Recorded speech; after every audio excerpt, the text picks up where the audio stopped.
नमस्कार दोस्तों, क्या आपको पता है कि राष्ट्रपति इलेक्शन, प्रेसिडेंशियल इलेक्शन जो हमारे भारतवर्ष में होती है उसमें 1971 की जनगणना को लिया जाता है आधार वर्ष। हमारी जो लेटेस्ट जनगणना है वो 2011 की है, मगर उसका डेटा नहीं लिया जाता। इसके पीछे क्या कारण है, पूरी जानकारी इकट्ठा करेंगे। यदि हम लोग बात करें तो पूरी जानकारी यहाँ पे इकट्ठा करने वाले हैं कि प्रेसिडेंट का जो इलेक्शन होता है या योग्यताएं हैं वो क्या होनी चाहिए।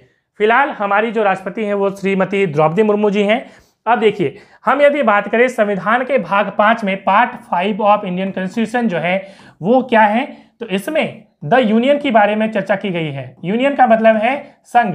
यूनियन का मतलब क्या है कि केंद्र सरकार में जितनी भी हम लोग बात करें, राष्ट्रपति से स्टार्ट होती चीजें, राष्ट्रपति, प्रधानमंत्री, उसके बाद हम लोग बात करें तो इसमें जितने भी मंत्री होंगे, ठीक है, उसके बाद हम बात करें तो अटॉर्नी जनरल होंगे। ये पूरी चर्चाएं कि कैसे योग्यताएं होंगी उनकी, कैसे उनकी नियुक्ति होगी, किनका कितना वेतन मिलेगा, ये सारी चर्चाएं संविधान के भाग 5 में है। यदि आर्टिकल की बात करें तो आर्टिकल 52 से लेकर 151 ये इसके अंदर जो है द यूनियन आता है। इसका मतलब ये है कि प्रेसिडेंट जो है इसी के अंदर आते हैं। और आर्टिकल 52 जो है संविधान का अनुच्छेद 52 ये प्रेसिडेंट ऑफ इंडिया के बारे में चर्चा करता है। तो ये हमने आर्टिकल देख लिया।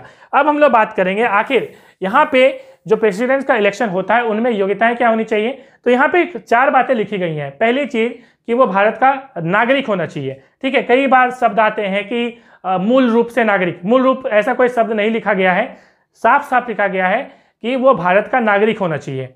दूसरी चीज लिखी गई है कि 35 वर्ष आयु होनी चाहिए, एज होनी चाहिए मिनिमम।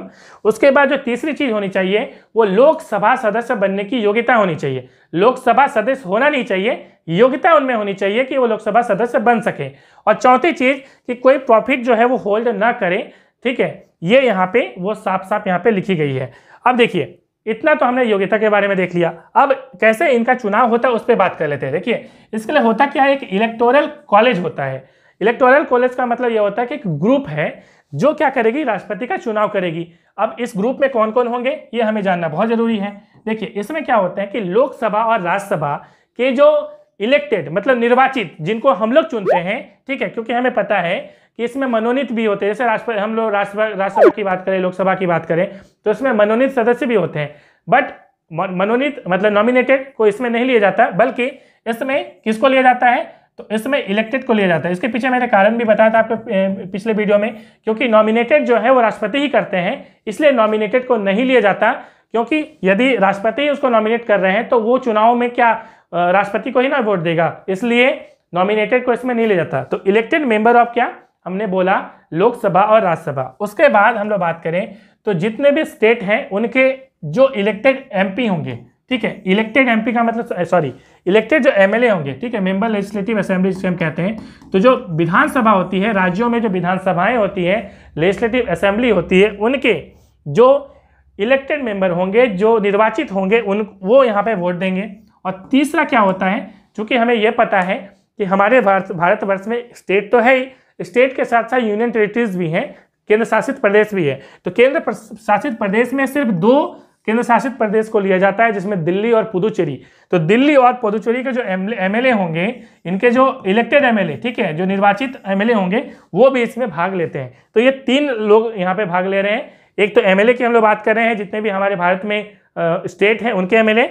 उसके बाद हमने बात करी कि दिल्ली पुदुचेरी के एमएलए, और तीसरी हमने लोकसभा राज्यसभा के निर्वाचित जो सदस्य होंगे वो भाग लेंगे। ये भाग ले रहे हैं। अब सवाल ये उठता है कि ये जो एमएलए हैं, इनकी जो यहाँ पे हम लोग बात करें कि वोटिंग वैल्यू क्या अलग अलग है या सेम है। यदि हम लोग बात करें लोकसभा राज्यसभा की तो दोनों की सेम होती है। लोकसभा राज्यसभा की जो एमपी की जो वोट वैल्यू होती है वो सेम होती है। ये सवाल एग्जाम में पूछा गया है, ठीक है। यदि हम लोग एमएलए की बात करें तो प्रत्येक स्टेट में एमएलए की जो वोट वैल्यू होती है वो अलग अलग होती है। मैं आपको दिखाऊंगा अभी क्या उसकी वोट वैल्यू होती है, ठीक है। अब देखिए, अब हम लोग चलिए निकालते हैं कि वोट वैल्यू कैसे निकाली जाती है। तो हमने यहाँ पे डेटा दे ही दिया आपके लिए। तो चलिए यहाँ पे देखिए, डेटा आप देख लीजिए। सबसे पहले बात करें तो वोट वैल्यू एक एमएलए की, हम लोग सबसे पहले बात करें तो एमएलए की वोट वैल्यू कैसे निकाली जाती है। तो हम लोग क्या करेंगे, टोटल पॉपुलेशन ऑफ स्टेट, उस राज्य की, जैसे झारखंड की आप लोग निकालेंगे तो झारखंड का टोटल जो क्या होता है, जो उसका पॉपुलेशन है, जनसंख्या, उसको लेंगे। कौन सा वाला लेंगे, 1971 वाला लेंगे। क्यों लेंगे, इसके पीछे कारण मैं बता रहा हूँ। देखिए, ऐसा हुआ था 1971 के बाद में जो पॉपुलेशन हुई थी वो क्या हो रही थी कि जो नदन स्टेट है, ठीक है, भारत में मैप में आप यदि देखें, ठीक है, जो नदन वाला हिस्सा है, ठीक है, यदि हम लोग ऐसे एक समझ लीजिए, नदन वाला जो पार्ट है इंडिया में और सदन वाला पार्ट है, मतलब तमिलनाडु हो गया, ये केरला हो गया, ये सदन हो गया। नदन में जैसे हम यूपी बिहार की बात करें, ठीक है, तो यूपी बिहार इस साइड में एरिया जो पॉपुलेशन है वो काफ़ी ज़्यादा बढ़ रहा था 1971 के बाद। उसके पहले स्टेबल था, बट 1971 के बाद नदन वाला एरिया में उत्तरी भाग में बहुत ज़्यादा पॉपुलेशन बढ़ने लगा, और सदन जो पार्ट है, साउथ वाला जो हिस्सा है हमारा भारतवर्ष का, जैसे तमिलनाडु, केरला, ये सब में जो पॉपुलेशन थी उतनी तेजी से नहीं बढ़ी। इसके पीछे कारण था परिवार नियोजन वगैरह, बहुत सारी प्लानिंग जो है सरकार ने की, सरकार ने बहुत बेहतर काम किया, इसलिए यहाँ पे पॉपुलेशन नहीं बढ़ी। अब होता क्या, देखिए, यदि यहाँ पे पॉपुलेशन बढ़ा हुआ है तो क्या होता है कि यदि हम इस पे बात करें, ध्यान से देखिएगा इसको, आप यदि देखिएगा तो आपको चीज़ें समझ में आएंगी। जितना ज़्यादा पॉपुलेशन होगा, ठीक है, उस जगह की जो वोटिंग वैल्यू होगी उतनी ही ज़्यादा हो जाती है, ठीक है, क्योंकि ये कैलकुलेशन अब मैं आपको दिखाऊंगा तो आपको समझ में आएगी चीज़ें। तो ज़्यादा हो जाती है, तो ज़्यादा हो जाती है, इसका मतलब क्या, देखिए, यूपी बिहार ये सब जो एरिया है इसमें पॉपुलेशन ज़्यादा था, तो उसकी जो वोटिंग वैल्यू है वो ज़्यादा हो जाती है एमएलए की। और जो सदन वाला हिस्सा है, तमिलनाडु, चेन्नई, ये सब की वोटिंग वैल्यू कम हो जाती। मगर काम किसने किया, सरकार ने। जो सदन वाला पार्ट है, तमिलनाडु, चेन्नई वगैरह, उसमें सरकार ने ज़्यादा अच्छा काम किया। परिवार नियोजन हो, शिक्षा हो, ये सब ज़्यादा अच्छा काम करने के बावजूद भी इसकी वोटिंग वैल्यू क्यों घट रही है, पॉपुलेशन गिरने की वजह से। तो ये एक तो देश की प्रगति में योगदान कर रहे हैं, और उल्टा क्या हो रहा है, इनको जो है, इनकी जो वोटिंग वैल्यू है वो गिर रही है। इसको जो है ये ना हो कि उनको जो है खराब नहीं लगे कि हम एक तो अच्छा काम कर रहे हैं, हमारी वोटिंग वैल्यू कम हो रही है, ऐसा फील ना हो, इसलिए क्या किया गया कि 1971 जब स्टेबल था दोनों जगह का, ठीक है, नदन और सदन वाला एरिया, तो उसको जो है आधार वर्ष लिया गया, ठीक है। और ये कब तक चलेगा, तो 2026 तक चलेगा, ठीक है। हालांकि जो अगला इलेक्शन है वो 2031 में होगा, क्योंकि 2011 में हुआ था तो 21 में होना चाहिए था, मगर 21 में हुआ नहीं, तो अगला 2031 में होगा।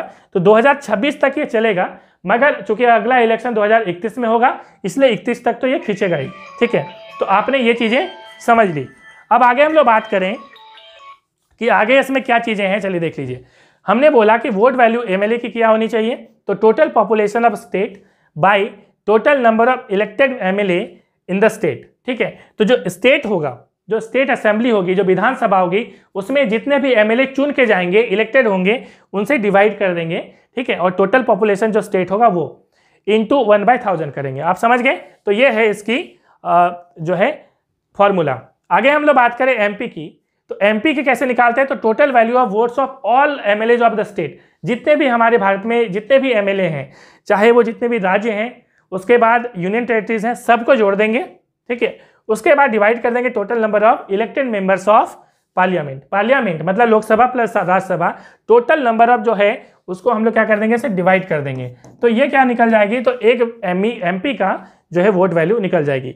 तो ये चीज़ें हैं, आपको समझ में आ गई होगी कि आखिर वोट वैल्यू हम कैसे निकालते हैं। यदि हम लोग बात करें इस आधार पे कि बिहार की जो वोट वैल्यू है एक एमएलए की कितनी है, तो 173 है, और झारखंड की कितनी है, तो यहाँ पे 176 है।